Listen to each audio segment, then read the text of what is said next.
So I'm having way too much fun with Suno. It's an AI platform, that makes theme songs or makes whatever kind of song you want. Giving everybody some time to get into the show, but Monday, welcome to Monday. It's a thing. I am Sean Shapiro, that TikTok traffic cop guy, and I am here to answer your traffic and police questions, even if the songs aren't playing. Michael says here, he says, good morning. Real singers are better than AI. That may be true, but that's pretty awesome considering all I typed into the Q box. What I type in here?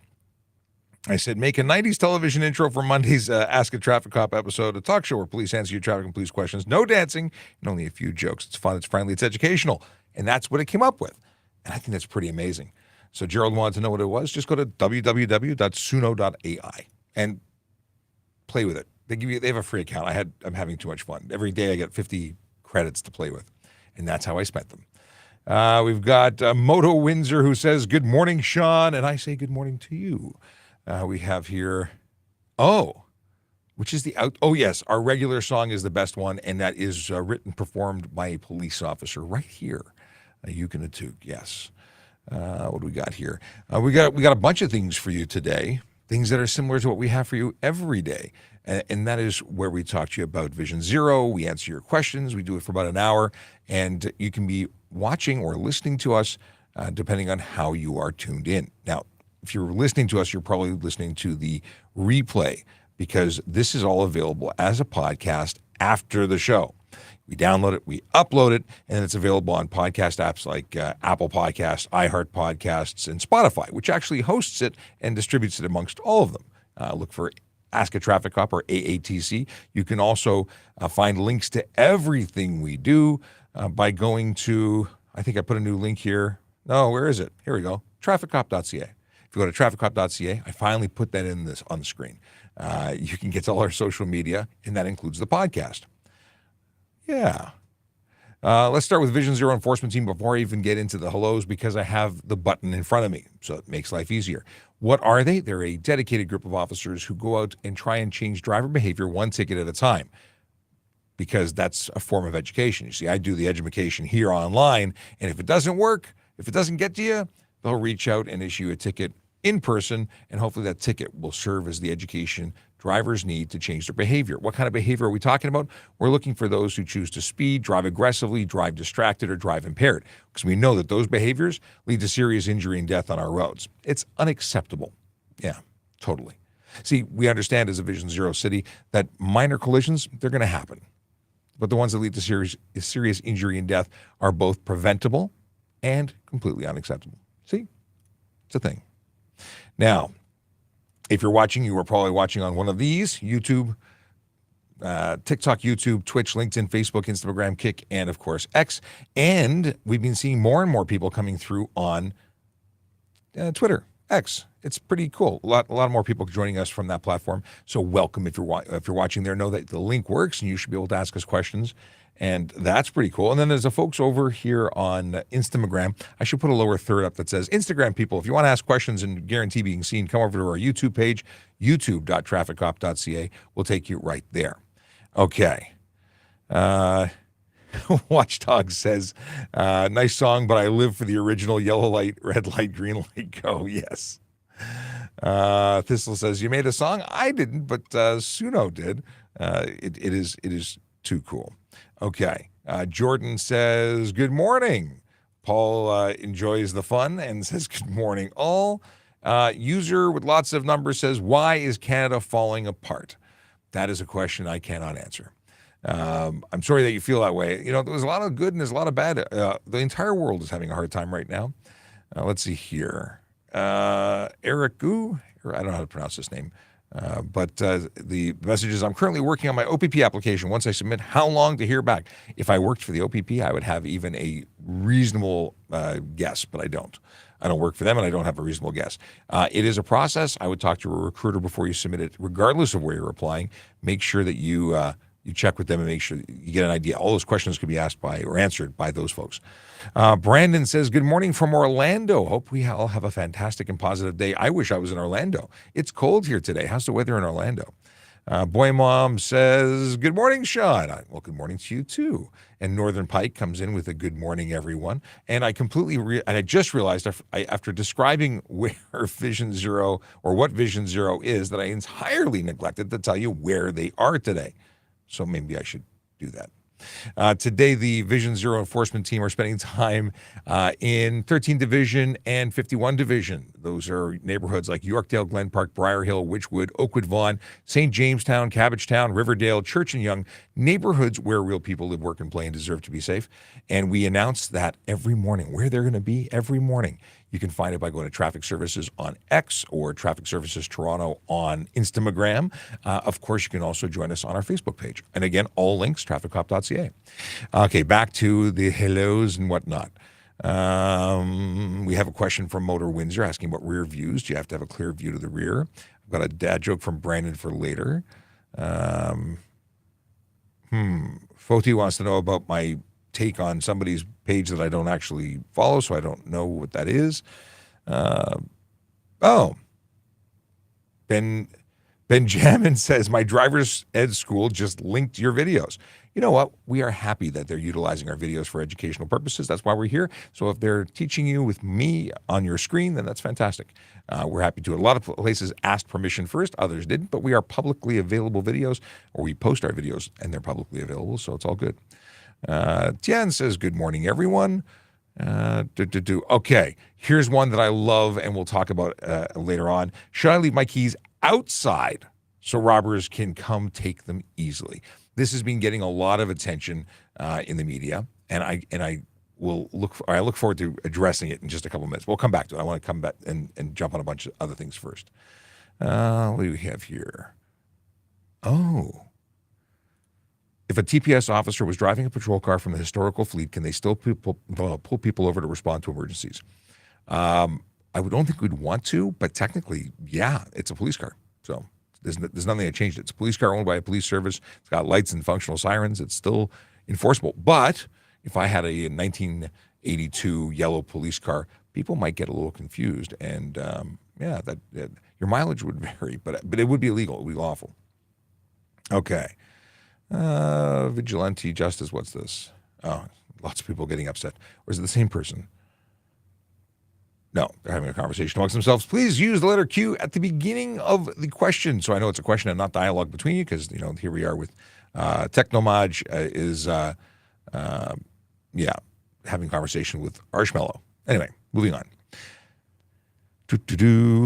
Brian wants to know, why can't they make it a law if it's raining, lights must be on?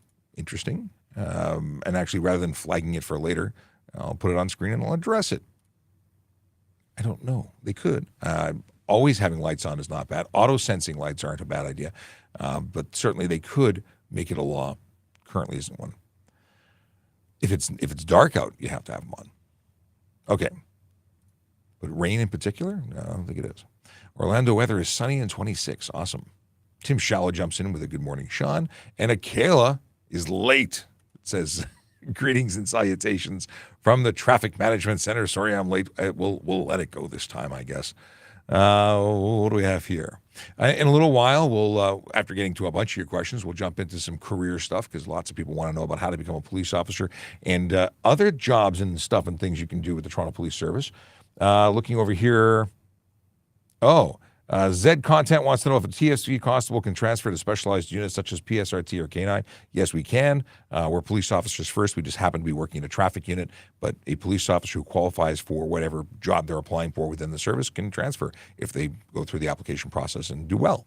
But it isn't just I want to go there, so I do. It's definitely an application and interview situation.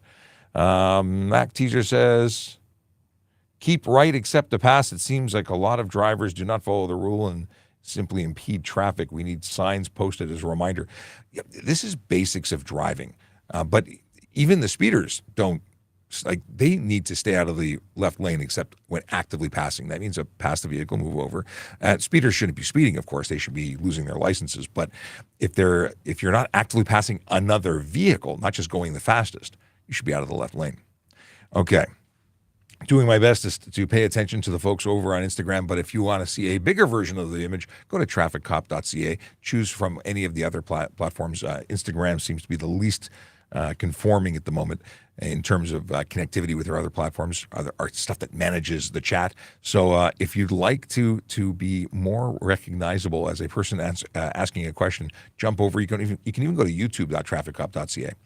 Okay. Michael wants to know more about keys. So see, I figure there's lots of questions that are going to come about that. So we'll join them all together. And as a reminder, please put the letter Q in front of the question so I know it's a question. Another one from Moto Windsor. Questions about exhaust. We'll cover that in a second. How long does a warning stay on your system? Okay, we'll talk about that. TPS Northern Pike says TPS on Twitter should advertise you're doing live stream. Every time I tell people there's a live stream, they seem interested. I appreciate that. We do post it. We post it on my channel or my TikTok, my Twitter account. Yeah. And then we retweet it with the Traffic Services account. We tag the Toronto Police main account. Whether they retweet it every single day is probably a little more than they're looking to get into. I'm pretty active, but they got other stuff they're doing there as well. So it would be great. It would be even better if they could automate it. But we announce it basically every night before, except today I announced it in the morning. Okay, we got, is answering questions on a ride program mandatory? There are things you have to respond to. There's things you must comply with. You must identify. You must answer the basic stuff. And you have to comply with demands that are lawful demands, like providing a breath sample. But you have to tell me where you were and what you did? Not really. Question about taillight tint and headlight tint. We'll talk about that. Greg Marshall says, good morning. I love this question. This is a question about, I'm putting it on screen out of order, but it's just so much fun. They want to know if, I have seen police cars turn on their lights to clear traffic light, then off after they cross the intersection. You have, and for good reason. It's the only time we are required by law to activate our lights and sirens. It's to clear a signalized intersection, displaying a red signal to us. In order to cross that, we have to come to a stop, activate our lights and sirens, and then ensure it's safe to proceed, and only then can we continue through. We don't have to keep them on after we've crossed through, because getting to where we have to go in a safe and timely manner is generally safer and faster without our lights and sirens on, despite common belief that we should have them on all the time. No, because people do the darndest things when we turn our lights and sirens on, like stopping right in front of us and causing a traffic jam, or a hazard for us. So it's not the way we roll. We do it this way. Let's see here. A Yogi Berra quote for a little while from now. Okay.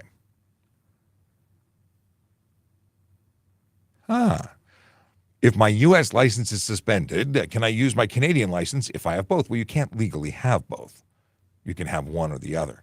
You have to surrender your Ontario license when you apply for a license somewhere else, and vice versa. That's how it's supposed to go. And if you have both and you're suspended somewhere else, you would be suspended here. We would know, because if you're in Ontario driving on anything other than your Ontario license, you're going to get in trouble. Plus, we like to talk American and Canadian and interprovincially and interstate. Yeah, that's a bad day at the office. Don't do that. Let's see here. I see many people flash signal then merge. Do you have to continue signaling till a merge is complete? You have to signal your intention to change direction or change lanes. I would continue signaling until you're in the place you're planning to go. That's the whole idea. It's not just signal before and then what if you change your mind? What if the signal was a mistake? Like signal the whole thing. At the end of the day, it's going to come to what the officer's observations were. Okay. Let's go back to some stuff that is... Okay, I'm going to flag that so I know where to go. And we're back to Moto Windsor's first question of, do I need to have a clear view to my back window? Can I have balloons in my back seat? This is a really great question. So as long as you have a clear view to the rear of the vehicle by way of mirrors, then no, you don't have to have a clear view through the back window. That's the deal. So think about a panel truck, a box truck. They have no rear window. They have a door. Sometimes they don't even have a connection to the rear of the vehicle, an 18-wheeler. You have to have a clear view to the rear by way of mirror, or now with new technology, I would say video. but not necessarily through the window? Yeah, it's a good question, right? Let's see here. Dad joke we'll leave for later. So let's tackle the keys. So what many people are talking about, and obviously misunderstanding if you're asking me if I should leave the keys outside of your home, because that would be ridiculous. No, the suggestion is that if you are trying to prevent bodily harm, because armed bad persons are kicking in doors and looking for keys, and if they don't find the keys, they might be finding you to get you to give them the keys. I know of many stories where people have lost some teeth because they've had firearms pushed into their face. Bad things have happened. People have been assaulted, and it's not to try and scare people. It's just to give you information that is real so that you can make decisions. If you can put your keys somewhere that is not necessarily outside of your house, because that, again, would be ridiculous, but inside your home, maybe on the hook where you normally would keep keys in some homes, in a Faraday pouch so that relay theft is dealt with. You still do all the things, all the safety protocols, all the anti-theft things, good lighting, video cameras, kill switch if you've got the ability to do that. There's interrupt packages where you can actually require a password to punch into your keyboard or your steering wheel buttons to actually activate your ability to drive. But if they're coming looking for keys, better they should find them and move on with their day as opposed to finding you and potentially hurting you. So that's where it comes to. That's all about what it is.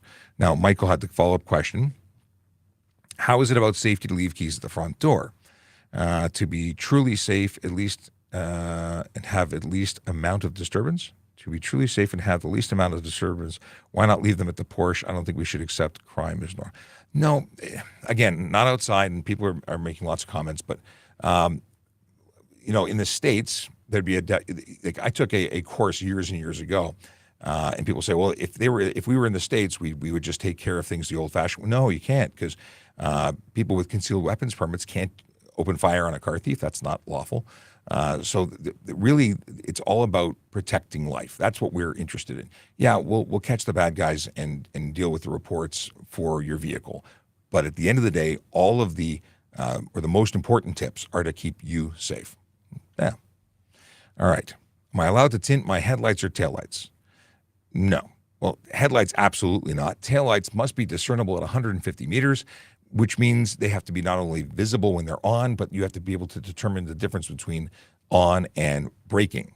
And if you can't, they're not meeting the requirements, and then you get tickets. Okay, what else can I?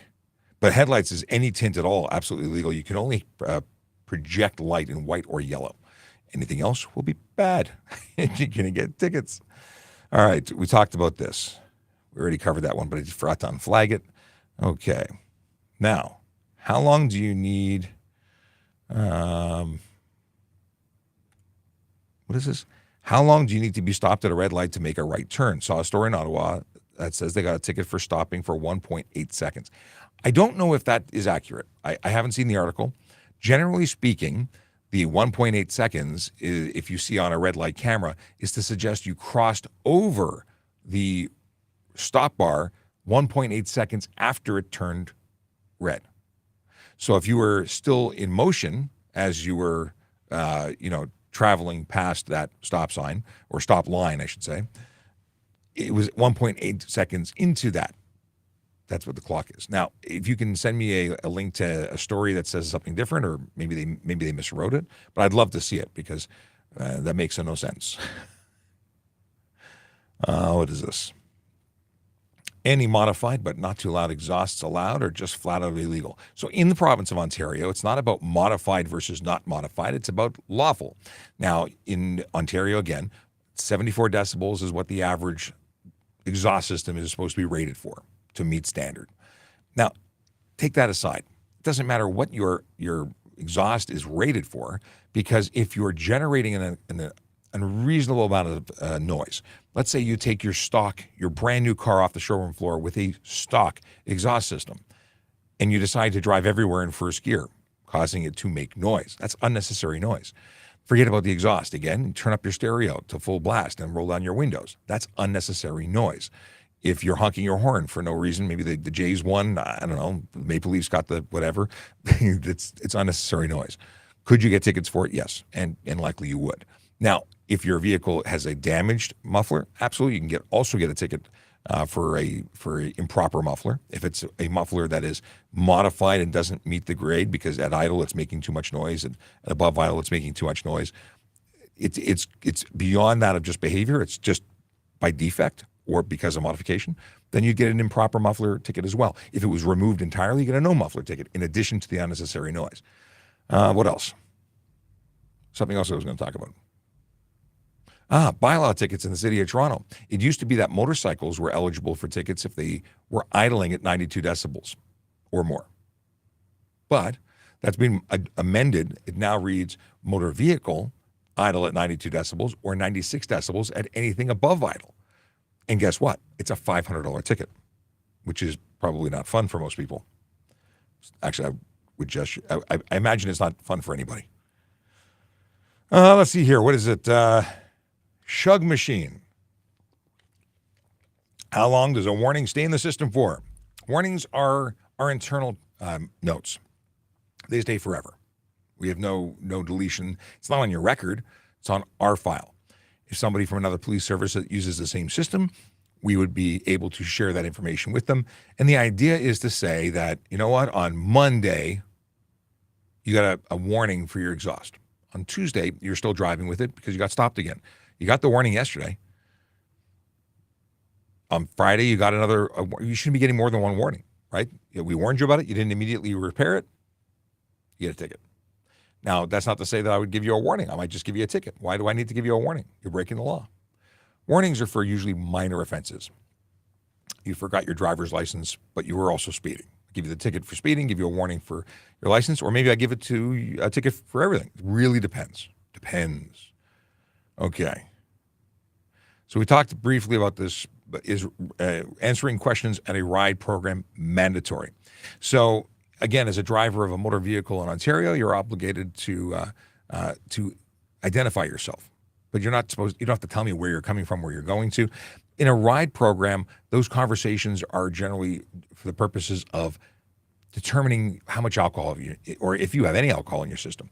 Because when you're speaking, air is leaving your body. That air might smell like alcohol. We might be forming a suspicion that you have alcohol. But with mandatory alcohol screening, we can actually make a demand without suspicion. So I can stop everybody who comes to a ride program and demand alcohol screening device test be implemented.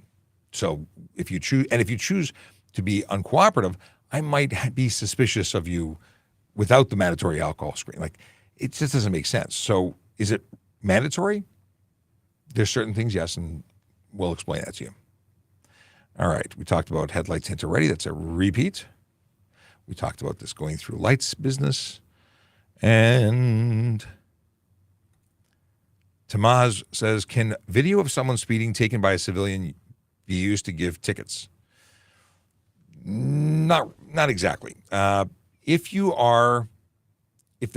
there's information, if there's enough information in the video to give us time, date, location, identification of the driver, and identification of the vehicle, and the person who took the video is willing to swear to its contents, then it is possible that be used to lay charges. But it's more rare than that. And speeding, how would we establish the speed? Some offenses, yes. And very often, especially when it's extreme, very often people put pictures up or videos up on their own accounts, and that is great evidence because we start the investigation there.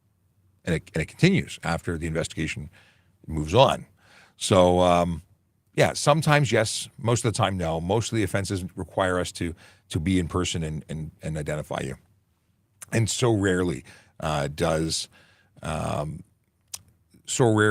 information in the videos be sufficient. That's not speaking normally, but yeah, it's rare that video has enough information for us to lay charges, but very often it's enough for us to send a letter saying, hey, at this date and time you were observed being a bonehead.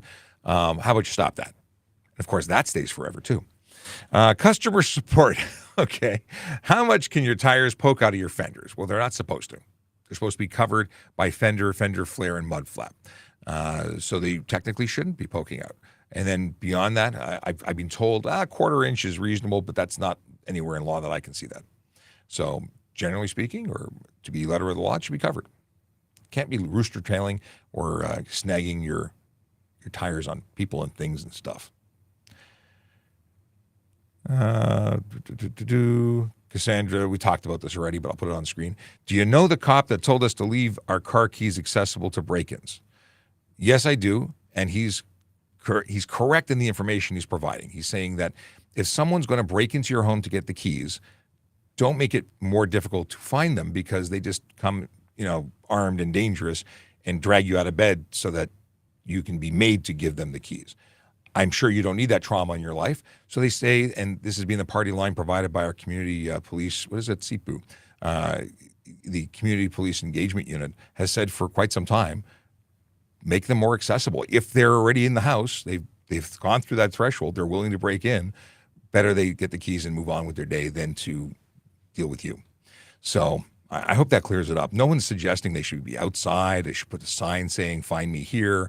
We're not saying don't do all of the other things that are being required of you in terms of Faraday bags and kill switches and ODB2 port blockers. And, there's a ton of things you can do to make yourself or your vehicle less attractive for theft. But if they're willing to go that next step, I don't think you want to deal with them. Okay. Is it legal to if I watch your live while driving? No, it's not legal. In fact, it's a great way to get a ticket. And I've had people who've been arrested for impaired driving, throw my name and saying, hey, I watch PC Shapiro. Does he work in this building? Yeah, just because you're watching good information doesn't mean you get an exemption to driving with a handheld communication or entertainment device. So no, don't do that. But you know what you can do? And what would be totally legal? Let me put it on screen for you. Download the episodes afterwards. Don't watch them live. Download them, synchronize them to your device, and then you can listen to them while you drive. That would be illegal. That is okay. Because it's available on Apple Podcasts, Spotify, iHeart Podcasts. I think Google's gone, but basically all the platforms that can be shared through the links that we were able to put into the device, made it go everywhere. So most of your favorite platforms will support us. Just going to look over at the gram for a second. Mac Teaser says, thank you, Toronto Police Service, for the very educational Q&A for all. You're very welcome. And McBain says, do you miss being part of the motor squad? Have you rode any motorcycle since your incident? Love your content. Well, thank you very much. I appreciate that you appreciate and enjoy the content. I have not gone riding since. In fact, I finally took motorcycle insurance off my personal motorcycle last year. Because I've been planning to get back on the bike every year. For those who have no idea what I'm talking about, I was involved in a motorcycle collision on duty with the motor squad when I was on my way back to the station. And that took me out of the game. That's sort of how I ended up, actually, it's directly how I ended up doing what I'm doing right now as a media relations officer, because I could no longer go on the road due to my injuries. And I do miss it. I miss being on the road. I miss being the kind of cop that I signed up to be. But I'm glad that I'm able to help in this way, because this is a unique thing that is really only us doing it. As far as I know, the only channel in the world that does a Q&A style traffic answer show. We're definitely the largest on TikTok in the world. I know that for certain. But I don't know about anywhere else. I haven't been looking for competition, but we're doing pretty cool things, and I quite like it. But would I be on a motorcycle if I could tomorrow? Yeah, I would. It's part of who I is. it's something I've been doing since I was 16. I love riding, but I have to be realistic about safety, my safety, and that if something should happen to me, I have to worry about my family too. Apparently, they don't like the idea of me riding anymore. Okay. How do we report a cyber bully? Well, you know what? First thing first is report it immediately to the online platform that you're on. Platforms like TikTok take safety very, very seriously. They have an entire team dedicated to tracking that information. So when you make a report, it does go somewhere. I would suggest screen grabbing it before you make the report, and also calling your local police, because they also take it very seriously. Okay. What is this? Z content. If a car go through a red light camera and the officer noticed the offense, can you give them a ticket on top of the camera? I see. Okay. So police officer, I think I just downloaded a video that I saw on TikTok yesterday. We're planning to make a response video. Anyway, you're going through a red light, you get snapped by the actual red light automated enforcement camera, and a police officer witnesses it as well, can the officer write a ticket? Yes, the officer can absolutely write the ticket. And that ticket comes with demerit points if you're convicted, while the camera ticket does not. So which one holds up? So you could be charged from both. But when you're charged with the first one, I imagine that once you're convicted or pay, you could take the receipt or evidence of that to the court for the other and not be charged, or at least not be convicted of both. So one becomes a defense for the other, or at least a status of time served to some degree that it's been dealt with.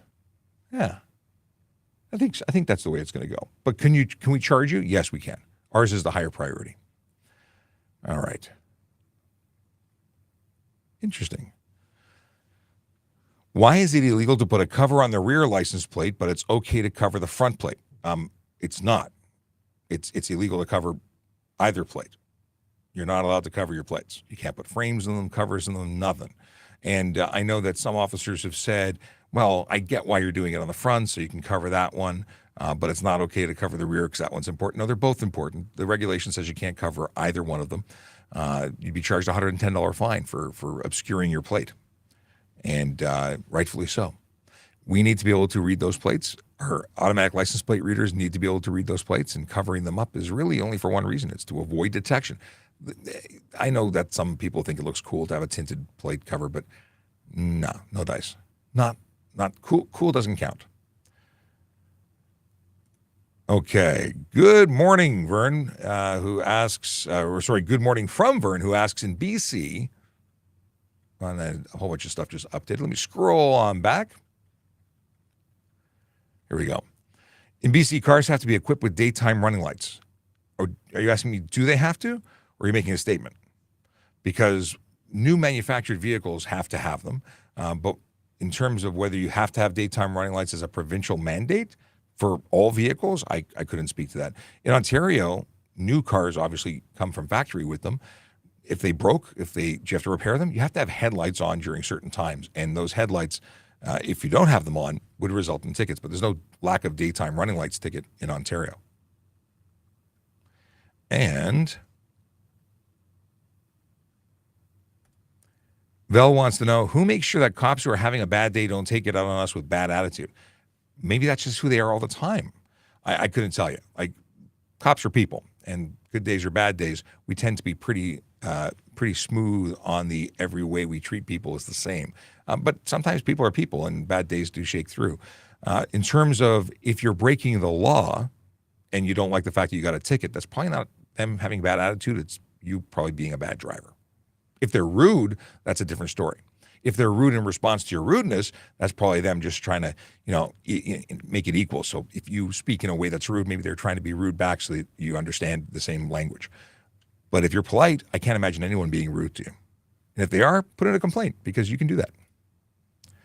Okay, CD says, if you're let off with a warning, is it on record that you've been pulled over? If it's a verbal warning and we did no paperwork, we're going to make a note in our book, so it's on record there. It's on video, obviously, because everything we do is on video. But it's not on record like somebody could search it easily. But there would be a record of it to some degree.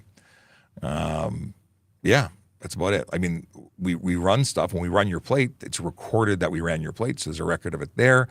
But it's not the same as your a record of the interaction. It's not carding. Okay, what rights do you have defending your home to a home What rights do you have defending yourself to a home invasion? So you're allowed to use as much force as necessary. You're allowed to protect yourself and your family. Obviously, you're allowed to prevent people from breaking into your home. Are you allowed to go off and go Wild West on somebody? That would probably land you in a situation where you're charged criminally. You have to. You can only do what's reasonable. And this isn't an instruction guide as to how to defend yourself. You're going to do what you're going to do, and then police are going to attend, and there may or may not be charges laid. But many people would rather be charged than to be hurt. So that's the decision that individuals make. Let's see here. How do you keep your sanity engaging with the internet comments on a constant basis? Some days are harder than others. But I appreciate the question. You know what? people have legitimate concerns, legitimate questions. My goal is to answer them. I don't have a dog in the fight. Whether you choose to follow the advice and the education is up to you. And then the people who take that information can do what they want with it. They get in trouble for not following it. They don't get in trouble if they do. But again, this is all informational, educational, and it doesn't hurt my feelings if you don't agree. That's mostly because I don't have any feelings. I say that as a joke. It's an ongoing shtick that traffic cops don't have feelings.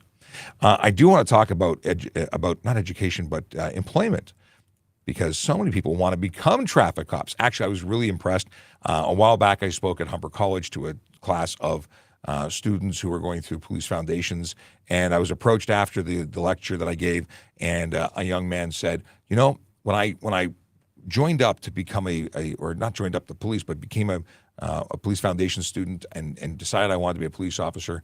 I wanted to be a tactical officer. I thought that was the best way to make a change and be useful, and that was my dream. He says, but after watching you on Ask a Traffic Cop and getting really interested in traffic, I want to be a traffic cop. And that made my day.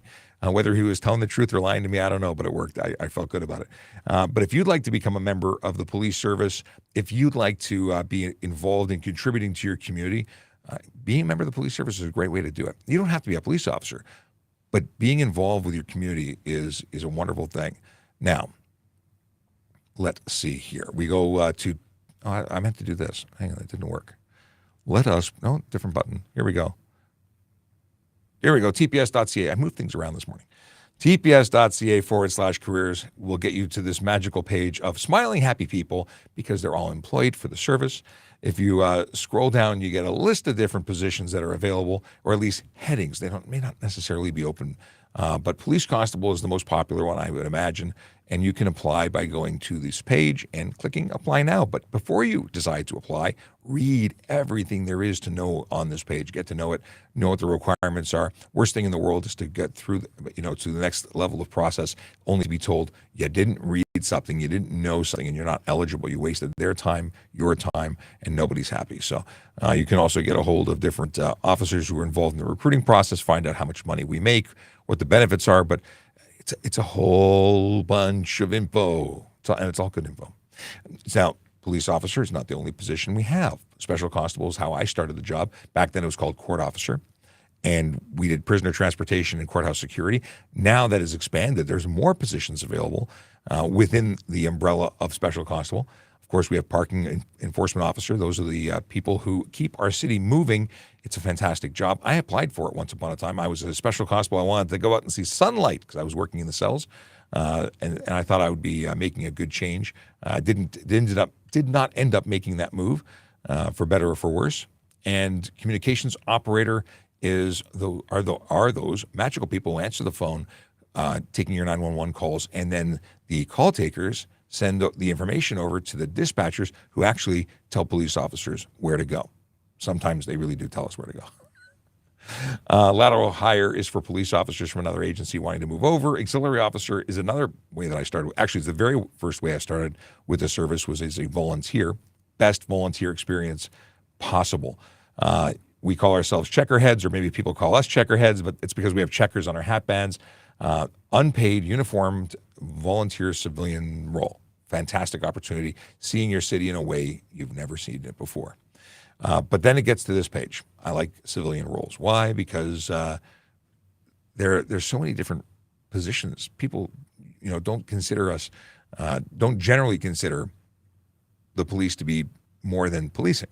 But we have law clerks and nurses, and here's a clerk in court services, a leave of absence coordinator, communications operator we talked about, solutions architect, you're a computer person, senior analyst as your integration platforms. There's lots of opportunities, and this changes all the time.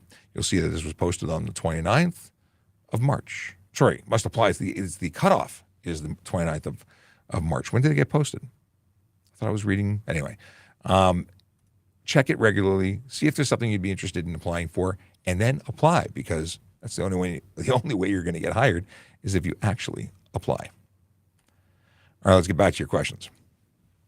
And I will sip on things that are sippy. Okay. Boom, boom, boom. Where did I leave these? A whole bunch of stuff has come up. Somebody with the name Desert Eagle popped into the. I wonder if they think they're a Desert Eagle or they're making reference to the firearm, which happens to be made by IWI, an Israeli firearms company. Really cool gun. I got to fire it in .357 and .44 Magnum. I've never actually fired it in 50 caliber, which is what the big one that they talk about in the movies all the time is. CA Froggy CA. What are you going to do when you're out of a job? Why am I out of a job? Maybe when I retire? I don't know. Probably relax. Okay. We got... okay. User says you can listen to the voice only, but not with the video. Yes, if you are on TikTok, you can actually close the screen, listen to the audio only, and still listen live, and that would be legal. The issue is you can't have it. So if you're listening on YouTube, you can, if you don't pay for the subscription, you can't do that. As soon as you turn off the phone screen, it cuts the feed. So, yeah. It's much cheaper not to burn your data. Depending on how much data you have, maybe you don't care. Oh, it's Desert Eagle. Here we go. Desert Eagle who says, corrupt police. No. Why do you think that? I like people who make announcements like that, but don't back it up with any kind of allegation other than, I don't like being told what to do, which is usually what the standard or the situation is. What do you have here? Vern, Greg Marshall's talking to Vern about vehicles built after a certain date, but I don't know the context. So you'd have to ask again if there's still a question outlying. Can I pay my fine in donuts? I don't think they will accept donuts. Just a guess. Tristan Wilson says, do you understand how ridiculous this sounds instead of the actual plan to deal with the thefts? I think people are getting really bent out of shape and confused. The concept of leaving keys at the front door, which I assume is what you're making reference to, is not to make it easier to steal. It's to make it less likely that you will get hurt. We're not in your house protecting you in the middle of the night. We're responding to calls for service. And if your alarm's going off, there's going to be a period of time until people arrive. In that time, bad things can happen. So I understand why people are upset. Car theft is a car stolen in Canada every 5 seconds. No, 5 minutes. 5 minutes, not 5 seconds. That's frustrating. There's crime all over the place. I understand why it's frustrating. But unless you have what Mike has, 150-pound Rottweiler, nobody's coming in. By the way, dogs are one of the best deterrents for break-ins. 100%, one of the best. Even if it's a little dog. Noise inside the house. Someone who responds to that noise, like the dog being someone who responds, because some people are heavy sleepers. They're not going to be getting up, and all the people with all these big plans that they're going to take a baseball bat and they're going to protect themselves. Weapons can be taken from you and used against you. And if they have bigger, badder weapons, it's a bad day at the office. Anyway, I understand it's a very polarizing conversation, but we're not telling people to stop doing the things to make your vehicle less attractive to auto theft. We want thieves to look at your car, see all the things you've done to make it less interesting to steal, less easy, and move on to the next house. And hopefully they have the same things and they just change their life and become people who volunteer. I don't know. Okay. What about more cops to prevent the theft in the first place? Agreed. We're hiring, I think, 400 this year. We are understaffed. Most police services are understaffed. So yeah, more cops is better. But even then, we're not going to hang out at the front of your street. Like, you still have to do things to make your vehicle less interesting to thieves. Okay. Someone says, the cop that hates motorcycles because he got into... I don't hate motorcycles. I love motorcycles. What are you talking about? I love people who read a comment and make an assumption. I don't hate motorcycles. I enforce laws. Sometimes motorcycle riders break laws. Those people deserve tickets. It's got nothing to do with my love or hate for motorcycles. I absolutely love motorcycles. If I could make a motorcycle that would carry my entire family and they'd be willing to go with me, I'd be all over it. Okay.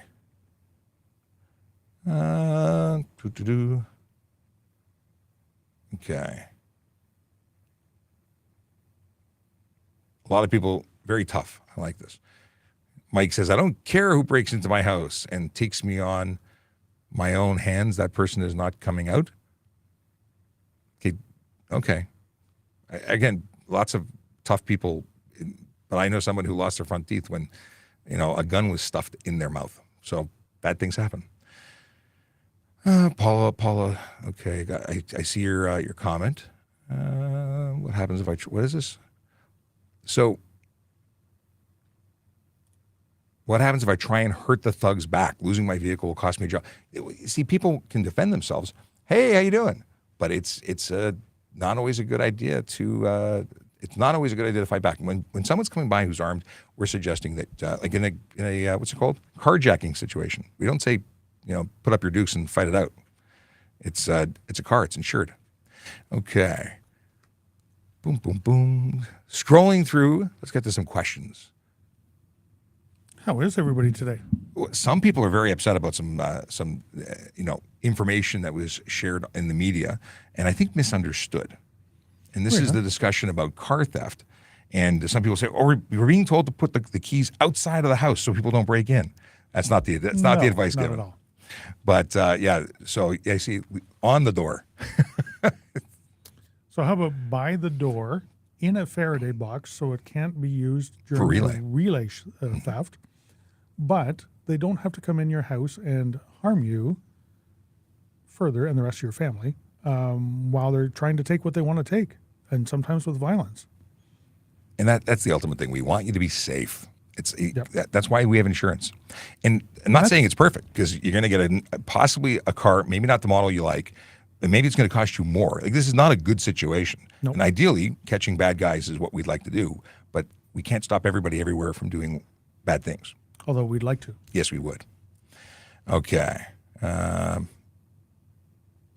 going to skip through. We've talked about this enough.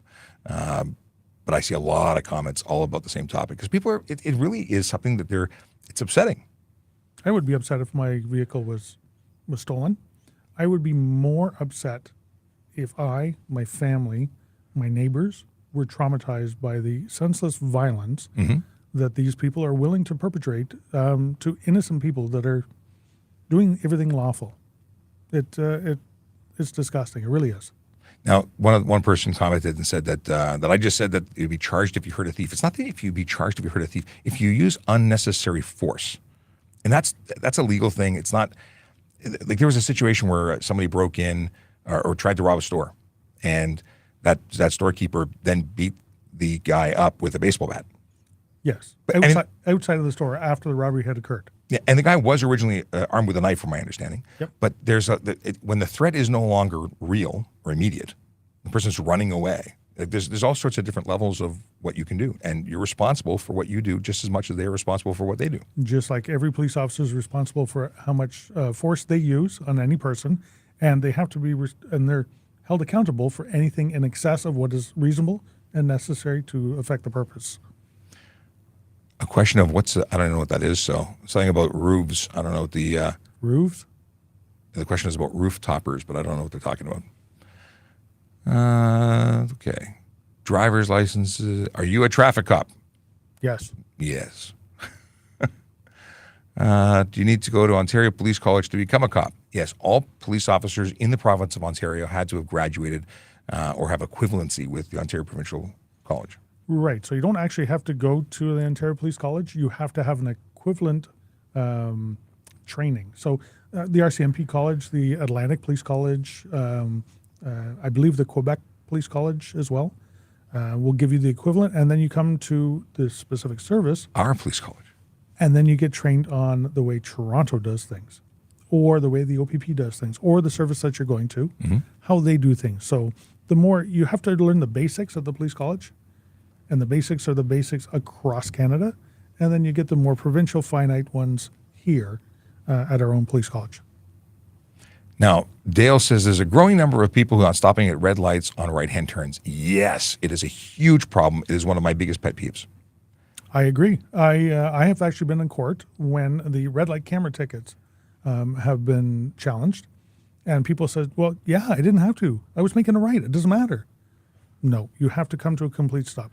Just like every police officer who's allowed to go through the red light has to come to a complete stop beforehand and only proceed when it's safe to do so. Exactly the same as everybody else. And yet I see 5 cars in a row make right-hand turns and no one stops. It's boom, boom, boom. There's some confusion there. And I'm told in some countries it's not required. Maybe they're from there, maybe not. I don't know. Any way you cut it, not good. Okay. Ian, You're making me loud. I'm making you louder because I noticed that I was louder. Now you're louder, so now we're all loud. Yeah. Okay. I'm preparing to be a cop in Toronto. Level 7 for shuttle run is too hard right now. It is too hard all the time, but I still had to do it to get in. And it's mind over matter. You can do it. Train for it. Don't give up. It's mindset.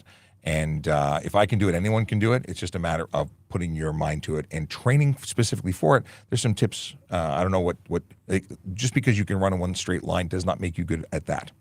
That's correct. It's what's it called? NO2 max testing. That's what that is.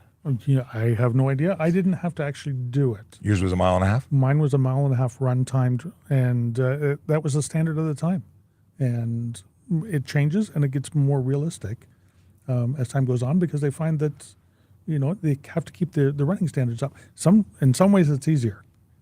In some ways it's harder. Well, I know marathon runners, or I've been told about marathon runners who have failed the shuttle run because they can do the sustained long thing, but it's the short bursts that are required for that. Now, Yorkshire's showing off, says, level 7's nothing. I'd be scoring 9s. And there are people, when I went through, there was a guy that they had to tell him to stop running. He was just like the wind. Yep. And I will say he was tall and he was slim. And I am tall and not slim. I'm a heavier guy. And it's just not easy to accelerate and decelerate and pivot and turn. But I didn't. Yep, because you had to. I had to. And you had no choice. So you work extra hard at it. You try and bring whatever qualities you have that are a little bit lower. You try and work on those to bring them high. And practice with a goal of getting higher than the requirements. If you can practice to 8, then 7 on test day will be easy because you can go to 8. Right. And even though I don't think I could do 8 with a rocket pack on, I don't think it'll work. Anyway, what is a special constable officer? It's simple. A special constable is a civilian role. They're not sworn 24/7 as police officers. They don't change their status. But during the hours that they are working, they are given extra authorities under the act. Well, it's only under certain acts, and it is the chief of police who decides what act they're allowed to be enforcing, or given the powers of a peace officer within that act. TTC special constables have the powers of arrest, have the powers to write their own tickets as a provincial offences officer. They can direct traffic, all in relation to their property. They can't go out and do that willy-nilly wherever they feel like. So it's limited to a certain thing. Toronto Police special constables have certain roles. We have them as booking officers. We have them as crime scene officers. We have them as divisional support officers. And they're there. And court officers? And court officers. We both started as court officers. We were both court officers, like you said. And we were given the powers for that specific purpose, only while we're working. But it's a great place to start. It's a great place to have an entire career. There are many people who start and finish their careers there. Others use it as a stepping stone. It's a good job and meaningful. It does good things. Like being able to offload certain responsibilities to special constables allow more police officers to return to the road to continue their duties and be available for calls. So very, very useful. Let's see here. As a dad joke, will you guys give tint tickets? Depends. I would say just yes. Like I would. If it qualifies, if there's a violation there, then I would, as opposed to I could. Yeah, tint is one of those things that I guess one of the biggest safety thing is when you're operating a vehicle, you have to be able to see out. And if your tint is too dark, then it's hindering the light entering your car, allowing you to see. I saw a pickup truck, a fairly new pickup truck this weekend, and the front windshield was tinted. And unfortunately, it wasn't working because, yes, that one would have come completely off the road. And I would have had the license plates, and it would have been returned to the ministry. I saw a G-Wagon. I saw a G-Wagon, and the windows looked opaque. Like front windshield completely blacked out. I have no idea how they could see anything. Yep. Maybe they had radar or some kind of device. And it was nearly opaque. So there's a ticket for obscuring the interior. So when we can't see in or people can't see in, there's a ticket for the film that goes on there if it's reflective or too dark. But if combination of the two of them make it so bad, then it's an unsafe motor vehicle. You can't operate it, and we take the license plates and tow it away. But there's also tickets if you're obscuring the interior. You mentioned that there's a ticket for obscuring the driver's view. There's another, so you can get 2 tickets, each with $110, and then you could also be classified as an unsafe motor vehicle, and your plates can be taken. So there's a lot of different ways to approach it.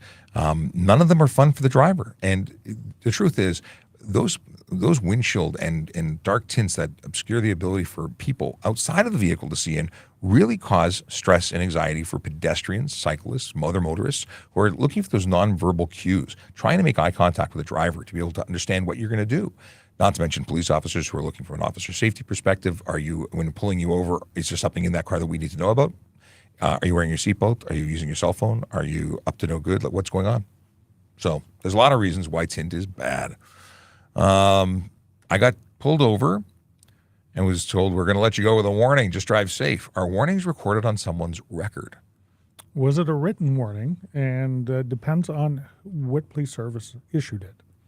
So the Toronto Police Service will give you a written warning. It does stay in our database. It is available for us and other police services to view should you get pulled over for the same offense again.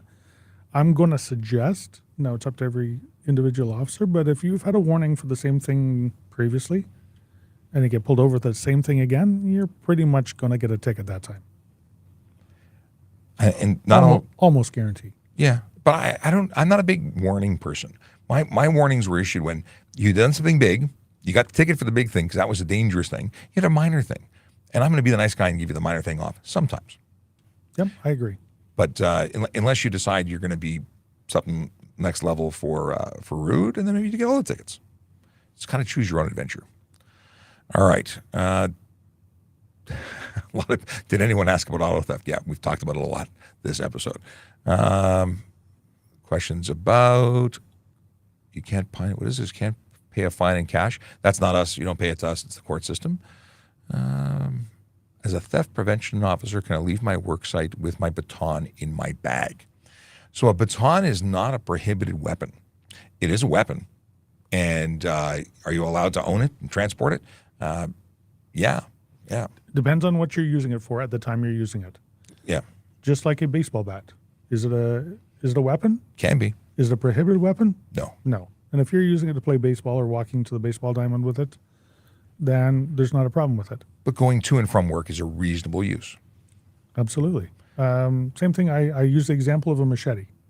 So up in my cottage, I have a machete. I use it for hacking down brush and overgrowth and things like that. But if I brought that exact same machete that I'm allowed to have and started walking around downtown Toronto with it, have it strapped to my belt or something like that, could be weapons, dangerous, cause. What is the word? There's a word for it for causing panic or. So, it has to be appropriate. If you are walking to and from work with your baton in your bag, and it stays in your bag, that is fine. If you bring it out to use it as a weapon, then it's a weapon. Indeed. Yorkster says, "Do you read TikTok chats more than the others?" No, I read them all. As long as they're all coming through, I read them all. Sometimes the questions tend to be more from one than the other, but I'm not ignoring one for another platform.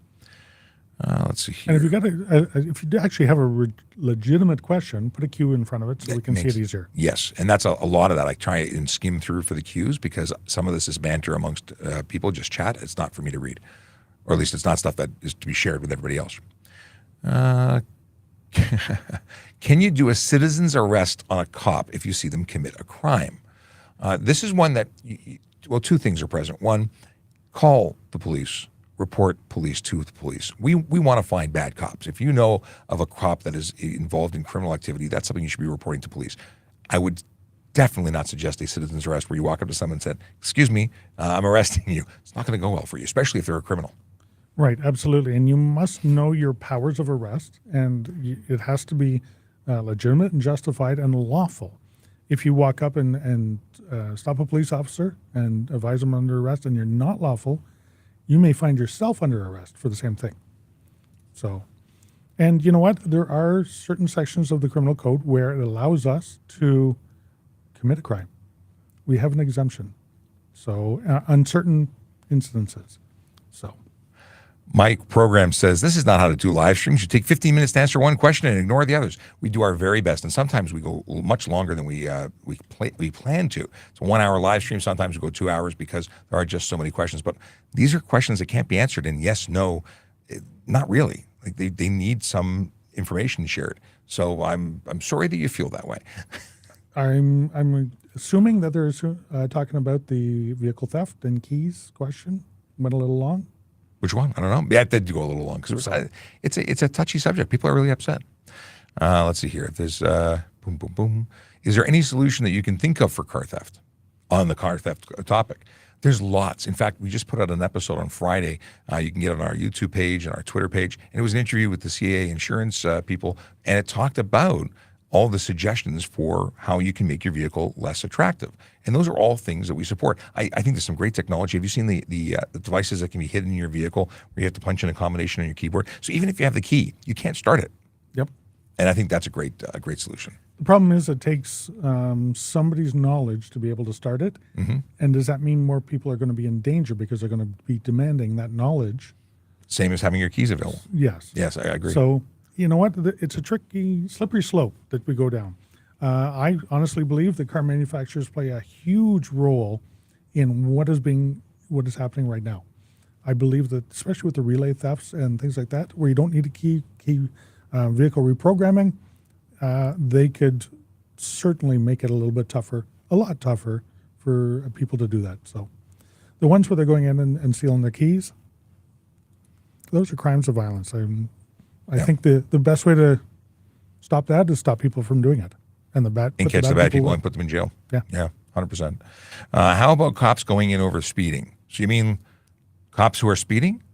Is that what we're talking about? Police are permitted legally to exceed the posted speed limit in the lawful execution of their duties. So if we're patrolling for traffic offenses, that's a reason we'd have to exceed the speed limit. We're not talking about going at Mach 20 necessarily, but there are times when we have to exceed the speed limit. Otherwise, we'd be effectively moving backwards. In fact, if everybody else is speeding and we're not speeding, all they're doing is passing us. Right. How do we catch them? Yeah. So.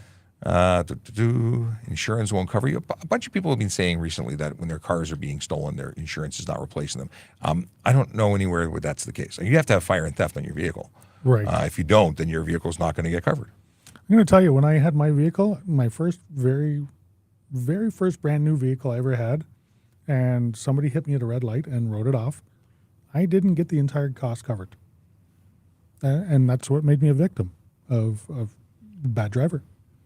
So no, maybe they don't cover the whole thing. Maybe that's your insurance company, that maybe you need better protections. And there are plans you can pay a premium for same replacement as opposed to current value. There's a bunch of different things. And it's not a good thing. You're not going to win. You don't win anything for being the victim of car theft. In fact, it's going to cost you. And in a way, it costs everybody because our premiums are going up. Yep. Time, money, and premiums. I canceled the insurance on my motorcycle last year. My insurance is $20 higher, not lower. It's ridiculous. Either they screwed up or this is the impact of all of this this theft. And thank you, Tweet, for that. Lisa wants to know what relay theft is. Relay theft is where somebody stands by your door with an antenna, and then it takes the signal from your keychain or from your fob, Yep. and then it's relayed to another unit near the vehicle door so that it has the information and allows it to unlock and start. So it's just like your vehicle thinks that the key is right beside, and then that person gets inside your vehicle, and the vehicle thinks that the key is still inside and is able to start it up and drive away. Yes. It's but there's so many different ways. There's a ton of different ways. And they will even take a tow truck and steal it from the driveway if they really want it. You know what? They got rid of the steering wheel locks. Back when we had a key, you actually turned the key and it unlocked the steering wheel with push button start. That's gotten rid of. So convenience has made life easier for criminals. Yep. And I would absolutely, a Cadillac is allegedly, or was it Buick, they had a chip in the key that could not be copied. You had to order your keys from them. So if you didn't have the original key, you couldn't start the car, period.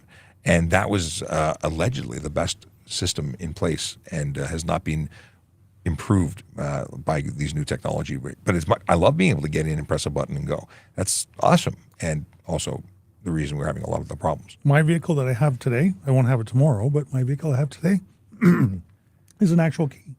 It's an actual hard key, not a push button. It has to go in. It's a specially cut key, and it works. I haven't had it stolen yet. John Woodstock says, not misunderstood. Self-defense is important. Criminals should know they are risking their lives. It's property. Yeah, and unfortunately, maybe that's the attitude in certain states, certain countries. Here, it is up to the government to make that decision and change the laws. Well, I once upon a time, when living in Florida, took a concealed weapons course, and they very explicitly said, someone's driving or on your driveway, breaking in to steal your Lamborghini, can you shoot them? And a bunch of people said, yeah. And the answer was, no. Exactly. It's defend life, not your stuff. So, let's see here. No one knows. I don't know what we're talking about here. Talked about headlight, taillight tints earlier in the show. But Dumb ones? Yeah. You don't do it. Yeah. Not lawful. A lot of people want to defend themselves and be able to do that lawfully. I understand the sentiment. That's not where we live, and that's actually not where anyone lives. There's no real Texas used to have that belief. There's the castle principles there, and different laws in different places. But if you don't like the laws here, there's opportunities to move somewhere else. You know what? You can defend yourself, but you are responsible for any excess that you use. You have to know where the limit is. Unfortunately, the court is the one who decides what that limit is. Why can cop cars have full tint on all windows, but civilians can't? They can't. They cannot. There's no exemption for tint for police, and so they're all under the same rules. The question is, in Section 494, where it talks about doing citizens arrests, would that apply to police officers too? Yeah, it could. What are they asking? If it would apply, could a citizen arrest a police officer? Is that back to the previous question? Yeah, I would imagine. Sure, it could. Yeah. Depends on the circumstances, and you better have it absolutely correct. But also, the police officer's probably wearing a gun. And do you want to go there trying to manhandle or essentially assault a police officer? Because that's how it's going to be perceived. Mm-hmm. Call the police. Make a report. Don't try and arrest a police officer. Physically putting hands on them is probably a bad idea. And that's why we have a rank structure in the police. Because if somebody's doing something wrong, somebody of higher rank will come out and investigate that and hold them to account and arrest them if we have to. I have, unfortunately, arrested police officers before because I've had to, because they were wrong. Drones in communities with high-end cars, it's not that hard. This is a suggestion. So patrol neighborhoods with drones. Interesting. Yep, that's great until the bad guys get drones. For any technology that we put out there or car manufacturers use, there's somebody that's able to hack it and get around it. Okay. Someone says, I've sent an email, no response. I don't know what we're talking about. Salvador Dali. Would you give someone a ticket for doing 10 kilometers over if not in a school zone? Well, that is breaking the law, isn't it? Depends. In a highway, in an expressway scenario, when everyone's doing 130, but I stop the guy doing 110, I'd probably be looking for the person doing 130. But in a 30 zone, 40 zone, 50 zone, 10 over is not acceptable. 15 over and a 60, I used to stop and charge people all day long. It's 25% over the limit. Yep. Going past a stopped emergency vehicle, 10 kilometers over, absolutely. 10 kilometers over the speed limit in a snowstorm, ice storm, rainstorm, sure I would. In fact, you can get in trouble for doing the speed limit in inclement weather. Yep. It's careless. J9 to 5 says, how about deal with theft instead of TikToking? Well, we're talking about things because education is really important. And I don't go on the road. I'm an inside guy based on an injury, but I do the TikToking in social media and media relations because it's important. And if I wasn't doing it as someone who's injured, somebody who is not injured would be doing it because it's still important. You know what? We reach more people this way. We talk to more people. We get people thinking more this way than doing it any other way. And we can do it relatively cheaply for an hour at a time. People that want to join in and ask questions can join in and get their answers, answered. Their answers answered. It's funny how that works. Can you give a ticket for parking on a road longer than 18 hours? It's 3 hours in the city of Toronto. Yeah, so there's a bylaw in the city of Toronto for parking, and there's also an ability under the Highway Traffic Act to remove your vehicle under 170. I don't know about parking stuff. I really don't. I rely on our parking guru, Aaron. So where there's not a bylaw restricting it, then the Highway Traffic Act would be able to allow it to be removed. Now, I will tell you this. If you have an accessible permit, you're allowed to park there for 24 hours, I believe, even if it's a 3-hour bylaw. Well, it depends on where that is. It has to be lawful to park there in the first place. Yes, but in a no parking zone even, they can park. So there's a lot of exemptions for accessible permits. But no standing, no stopping. No standing, no stopping. They cannot park at all. What do we got here? New tint. Oh, so a tint statement. New tints nowadays, you can't see in, but you can see out perfectly fine. Remember, it's 2024. Guess what? If you have it tinted, you might think it's better than one way than the other way, but it's not perfectly fine. It's not 100% light. You're getting a restriction. Otherwise, you wouldn't have it on the window.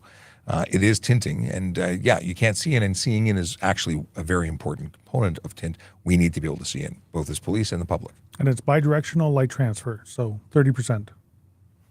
So yes, 70% of light has to get through for certification. And but even then, even if you pass it for the certification, you could still fail it because at nighttime, I can't see it. I can't see it. Yep. Yeah, simple as that. Is it illegal to drive without insurance? Yes, very illegal. Big time. Yes. But that's when you it's a $5,000 to $25,000 fine and up to 6 months in jail for driving without insurance in Ontario. For the first offense. Yes, it goes up from there. Can you get a ticket for broken side window? Sometimes you see those cars with cardboard or fabric coverings covering the window hole. So your car has to be able to keep the exhaust emissions out. So cardboard, not so much. Fabric, maybe not so much. But as long as it's not sharp, as long as there's not glass sticking out somewhere that is a danger, no problem at all. In fact, you don't have to have doors. If you have a Jeep, you can drive without doors. Yep. So it's not about the window itself. It's about hazard. Yeah. It just has to have the ability to block out the exhaust if you want it. I pressed the wrong button. Hang on a second. Where'd it go?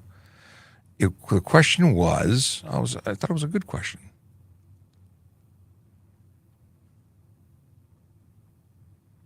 Boom, boom, boom. All right. Scrolling. Cops are all bad. They cover for each other. No, unfortunately, we don't. Well, fortunately, we don't. Yeah, no one wants to do that. Because nobody hates a bad cop More than a good cop. than good cops. It's not your business what's in my car, says Jason. But it is. Truly it is. If it's your marijuana or your beer or your gun or Your phone or the alcohol in your hand or your seatbelt, these are all things that is absolutely our business. And your license is given to you as a benefit. It is a privilege, and it can be taken away. And it's our job to take it away when you break the rules. High beam laws. I'm blinded by someone on average 5 cars a day with high beam on. Well, they have to turn them down. If they don't, they're violating the law. Yep. I totally get it. And you know what? With the new LED lights, even if there is extra weight in the back seat, some vehicles don't actually adjust for it. The auto leveling. It's the same light percentage going out. It just aimed at a different direction. So yeah, I can see how that is absolutely blinding. I find it myself as well. It's true. I'm looking for Jason in the chat here. We'll see if he rears his head again. Boom, boom. We pay taxes. Oh, that's him. And he says it again. What do we got here? Scrolling down. Lots of people want to carry batons and things like that. The biggest problem with batons, with weapons, is that even whether you're legally permitted to or not, it's very likely going to be used against you.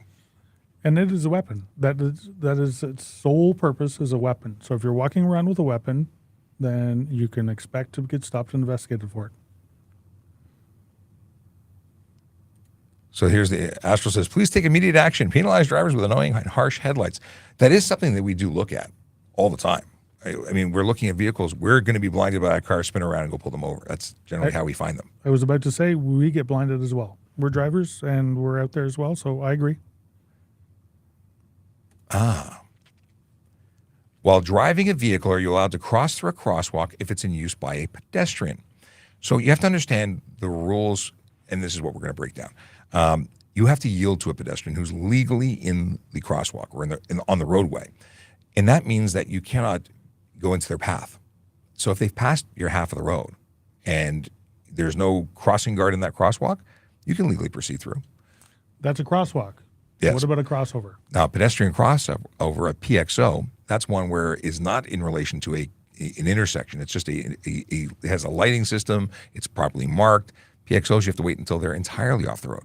Yep. So it depends on where you are, but I see people get confused. I don't see anyone stopping at PXOs. Which is an offense, which is dangerous. Absolutely. Okay. What's an early resolution meeting?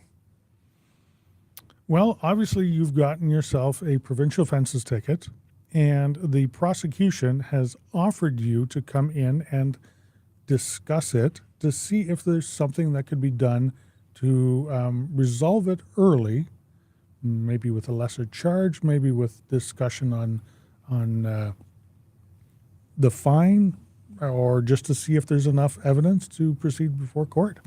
If you don't have to have an early resolution meeting, you can go straight to trial, but it's always offered out there for you.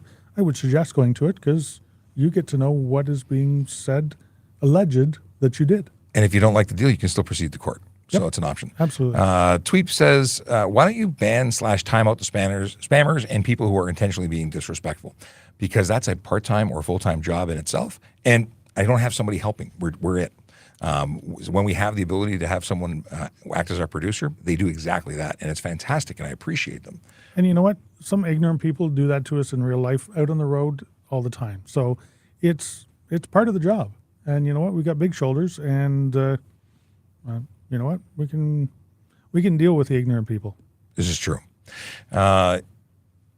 Imolar, I don't know how to pronounce this username. I had 2 cars stolen from me in the past year, and they followed up and said, you guys didn't do anything. Well, sometimes there isn't anything to do. You create a file, look for things, keep an eye out for the vehicle, go through to see if it's arrived anywhere else. I don't know the full investigative procedure that goes through. I'm not an auto theft specialist, but they're actively looking, and they do recover vehicles on occasion, and they do find and arrest people in relation to these. But sadly, criminals have become quite sophisticated. Yep. And that's networks. I look after some of the impounding that Toronto Police does, actually all of it. And there's quite often that we find re-VIN vehicles with fake VINs on them that are traveling the roadways. We get them all the time. We actually do our best to try and find these. There are officers that are retrieving vehicles out of containers in the ports of Canada that are being shipped overseas to save our insurance company money. But we have to balance that with, do we go to the homicide that's going on? Do we go to the theft of a vehicle that's going on? And if these thefts are happening by people that don't care if they get caught and don't care who else they put in danger when they're doing it, we have to take that into account as well. Wyatt has a question for you. Yeah.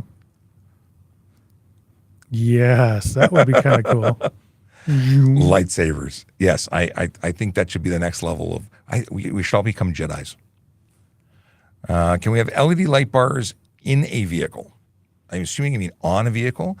And I've seen a bunch that are factory on off-road packages. Yep. But they are off-road lights. Those are not meant for the road. Yep. I was looking at a Toyota Tundra, the TRD version that has it built into the grille. They cannot be used on the road. They are off-road only. Just like the other ones, doesn't matter how big or small of them, you're allowed a maximum of 4 lighted headlamps on the front of a vehicle at any one time, and they have a maximum candela that must be put out. Most LEDs are way above that. So are they lawful? You can have them, sure. Not on, though. You can't have them on the road. Chrissy wants to know, is there a separate number for the officers who investigate police? We have a whole bunch of people that investigate the police, not only internally, but externally and provincially and federally as well. So the Office of the Independent Police Review Directorate, OIPRD, is an independent body that is governed by the province, not by the police, and they investigate us and our actions and take the complaints of people out there. The SIU is another one who investigates our actions. If we injure somebody above a certain level, if there's a sexual assault allegation by a police officer, there's a whole bunch of different levels. Internally, we have our own professional standards, and each division has their own complaints coordinator that investigates police officers. These are all people that are higher rank than the rank and file level officers that are out on the road, and they are there to specifically do that, make sure we're doing the right thing at the right time always. And those reports are taken seriously. Absolutely. Mac X05 or 005 says, can a person with a physical disability become a police officer? And it depends. There's minimum requirements that must be met. There are people who have been able to pass them. I understand one person had lost an arm. Yep. Was able to meet all the requirements despite the fact that they had one arm. Yep. So there are situations I would contact a recruiter, and they could answer that. It's a case-by-case basis, no question. Let's see here. We're going to wrap up in 10 minutes, take it right to the half hour, 10 minutes. There you go. I'm not sticking around that long. No? Okay. What if I see a cop on his phone or laptop while stopped at a red light? Assad wants to know. And that is an interesting question. But they are legally permitted to because of an exemption under the Highway Traffic Act. Yes. Now, they're not allowed to drive carelessly. So if they're not paying attention and they crash, They're responsible. They will be held accountable. But the fact is, our job requires us to have access to information for both public and police safety. We wouldn't be able to do some of the things we need to do to keep the public safe if we couldn't have access to that information. So is it preferred? Do we acknowledge that it's less safe than not using that equipment at the time? We do. It's a calculated risk. And if we're the only ones on the road that are doing it, we're in a better place than if everybody's doing it. And the problem is everybody's doing it right now. Okay. Some people don't like the RCMP. Hey, it's not for everybody. Leonard says, we're not answering something. I don't know what your question was. Greetings. Oh. Ryan says, greetings, gentlemen. How was the weekend? Also, do either of you know if video cameras on school bus stop signs have been implemented yet? I know that the law has been changed. There are automated enforcement laws on the books for school buses, and some jurisdictions have implemented them on a trial basis. Not Toronto yet, not this area. Yes, and it's a money thing as well. It's there to keep everybody safe. It's to stop cars from passing stop school buses with their red lights flashing and the stop arm out. I think it's fantastic technology that'll hold vehicle owners to account. Mm-hmm. Now, it's vehicle owners, it's not drivers. But if the vehicle owners know who the driver are and they hold them to account, then we make it safer for our little ones that are always knowledgeable about road safety when they're on their own, getting off a bus. So it's a big deal. I think that'd be great. I'd like to see automated enforcement everywhere for everything, almost, because we can't be everywhere. We're understaffed and we have priority calls that need to be taken. But when we're doing one thing, we can't be doing the other thing. Everything is important. Are UV tints on front windshields fine? It's not dark just for UV. So this is a clear coating. I would say yes. That said, most modern cars have UV coatings already in the glass. Yeah, and they're absolutely, you can't see them. They're already there. Yeah. Now, I remember back in the 90s, some of the big GM cars, it actually looked kind of mirrored depending on the light and everything. Weird shimmer. And you know what? They actually changed it. They changed all those windshields out because it didn't comply. But they had them out there for a couple of years.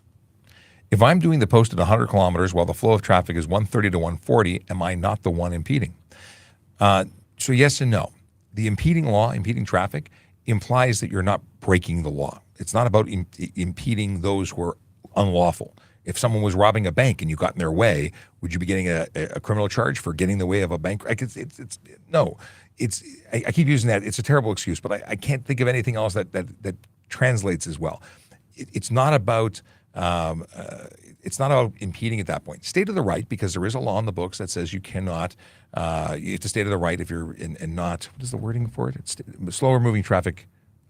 Move right. So it is now signed again. It originally was, but there's not a specific one where it says that the passing lane is the left and the slower lane is the right until it's signed. Mm-hmm. And once again. So, but we know that fail to facilitate passing would be a charge. Mm. If you're staying in the left lane and that is Camping lane, there. Yep. But I can tell you that, and I've said this many, many times, it's not new. I would always go after the speeder as a police officer. If someone's making a dangerous environment, doing 130 and 140, I'd be pulling those people over left, right, and center, and I wouldn't be looking for the person who's doing 100 kilometers. That said, that person doing 100 kilometers should stay to the right and let the people pass, because the boneheads who are speeding are going to be, if you're in the left lane, making unsafe maneuvers to go around you. We know this, so let's be safe. Now, if you're traveling at 70 and the rest of the traffic flow is traveling at 100 or 100 plus, That's different. That is different. Absolutely. Can someone park on a random residential street where there is a no parking sign 1 to 2 hours? So in a city, if it's no parking, you can't park there because it says no parking. And then if there's no parking sign. So if there's no parking sign, then you have a 3-hour time frame that you can park there, unless it says permit required. Right, unless it says permit required or you're required by Green P to pay for it. Yes. Ox says, thank you both for educating us. You're most welcome. And thank you, because we appreciate the appreciation. In between all the other stuff that we see, the thank yous are of course, our favorites. But we're here for you. That's why we do this show. It's all about helping out. Can you have a picture copy of proof of insurance and license? So funny, you've avoided the only one that is legal. You can have a photocopy of your ownership documents and plate portion. You cannot have a picture of any of them. Pictures do not meet the requirement.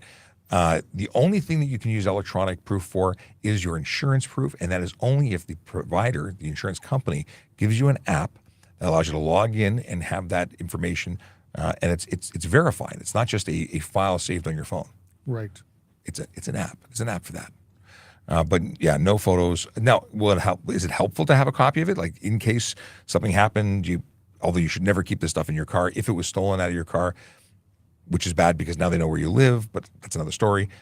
If you had that and you had nothing else, you lost your wallet, whatever happened, it's better than nothing, but it does not meet the legal requirements. And it's actually highly suggested that you keep a true copy of your ownership in your car and not the original. What is happening is cars are getting stolen, as you've heard. And what can happen is they can go out and pretend to be you and sell it to an unexpected buyer, collect all the money from them and run away. And then all of a sudden your car is now in the possession of somebody who thought they legally bought it. And they have a right to it because they spent some money. They have a possessory right, but so do you because it was stolen from you. So that's where it goes. You'll get your car back, and the person who unfortunately bought it with real money wouldn't have a car. It's bad. It's a bad day at the office. And Joe Disco, just because we're going to end with you, are you in favor of the new statement, leave your keys out so criminals can steal your vehicles? And then someone says, should I leave my keys on the porch? And rightfully so, Christian says, the suggestion was to leave it by your front door, not outside. And thank you. There's a lot of misunderstanding with that statement. And that's a problem with taking a single statement and then turning it into a media frenzy when there was a lot more information provided. No one's saying leave it outside of your house. It's about if someone's breaking into your house who may want to do harm or be willing to do harm to get those keys, let them get the keys and get going so they don't hurt you. That's all it is. It's not about, because we used to say hide them and then they go looking for them. Well, going looking for them might be coming up to your bedroom and dragging you out of bed in the middle of the night to say, give me your keys. And they usually come with friends and or weapons. We want you to be safe. That's what this is all about. Okay, we're done with questions. Unfortunately, we don't have time to continue, but I do want to hit some dad jokes. And I have to leave before dad jokes. Before dad jokes? Yep. I do Okay, have to he's go. got a I meeting. have an 11:31, so gotta go. Bye, everyone. Take care. Thanks for jumping in. All right, we're talking about the dad jokes. So dad joke from Brandon. Okay, you might want to hear this one. Dad joke. My wife asked me why I don't buy her flowers. And to be honest, I didn't know she sold flowers. I like that. That's very good. My neighbor says his dog could bring a ball back from a mile away. That seems a little far-fetched to me. I like that one too. Yogi Berra quote. I never seem to these don't resonate with me, but that's okay. I haven't read this one yet. If you ask me anything I don't know, I'm not going to answer. Okay, I can buy that. That's good. What do we got? We got dad joke from Paul. I only know 25 letters of the alphabet. I don't know why. I've heard it before, but it's still good. Okay. And that's it. All right. I have the Song of Songs, the song that people prefer over the AI-generated songs, but it's still it's a magical song, and I will play it for you now. Let's see here. It's the traffic song, written and performed by a police officer right here in the studio. Actually, it was out in the hallway over there, but it doesn't matter. It's great, and enjoy. See you tomorrow, I think. Yellow light, red light, green light, go. Driving safely helps the traffic flow. Watch for pedestrians, look out for bikes, and don't drive like a jerk that no one likes. Yellow light, red light, green light, go. Driving safely is the way to go. Put down your cell phone, nobody needs you to text and drive on the DVP. Yellow light, red light, green light, go. Stop at stop signs, look both ways, then go. Seatbelt, save your life indeed. And watch your driving, don't speed. Yellow light, red light, green light, go. Driving safely is the way to go. Don't drink and drive or smoke some weed, because you might go to jail and not get free. Yellow light, red light, green light, go. Driving safely helps the traffic flow. Okay, to answer the question of where can I find a stream schedule, we post on VoiceOver Cop on Twitter, generally the evening before we go live. Most days, it is Monday to Friday, 10 to 11. And as you can see, it's 11:30 and we're still here. Sometimes even 12, because we have tons and tons of people who want to watch, and we want to be here for you. Let's see where people are coming in. We got 121 people currently watching live, and 92 of them are watching on X through our traffic services channel. That's awesome. Now, I didn't hear from anybody on X, so I wonder if it's working. If anybody on X currently watching would be so kind as to ask a question in the chat, just as a test, I'd like to know that it actually works, because maybe it's something I'd have to put a trouble ticket in for. Anyway, we have some scheduling issues this week, because I'm working on a project to create some training material internally for our police officers. I do that as well. And I may not be here every day this week, but if you go on to Twitter and check out this feed, subscribe to us there, we will post, or I will post, and let you know. Okay, let's see here. I'm getting some messages saying that maybe the messages aren't coming through. I'm going to go on here and see what's going on. Testing. Hang on a second. I know I said goodbye and I'm still here, but go into the stream. Hello, testing. Maybe it's broken. No, there we are. It worked. So it means that if you had questions, even though you were quiet, you could have been asking questions and it would have worked through. So hopefully next time you can join us and do just that, because we'd love to hear from you. And Greg says, I think my comment got filtered. No. Which filter? Which platform? Now, I will say the creativity of many who find that they're not being seen on one platform, jump over to another platform, and they are seen. Anyway, have a great day. Drive safe, drive sober. If you're going to park, please park legally. And it's back to school this week. I know we were only gone for a few days. It was only a week, only 5 days of no school. But people have forgotten. So please remember, if you're picking up or dropping off or just being around schools, be safe and park legally, because it does put people at risk when people do silly things. I know we all have to go to the same place at the same time. It's a thing. But do your best. And we are out there looking for people who don't do their best, and they will be issuing tickets, not warnings. Have a great day, everybody.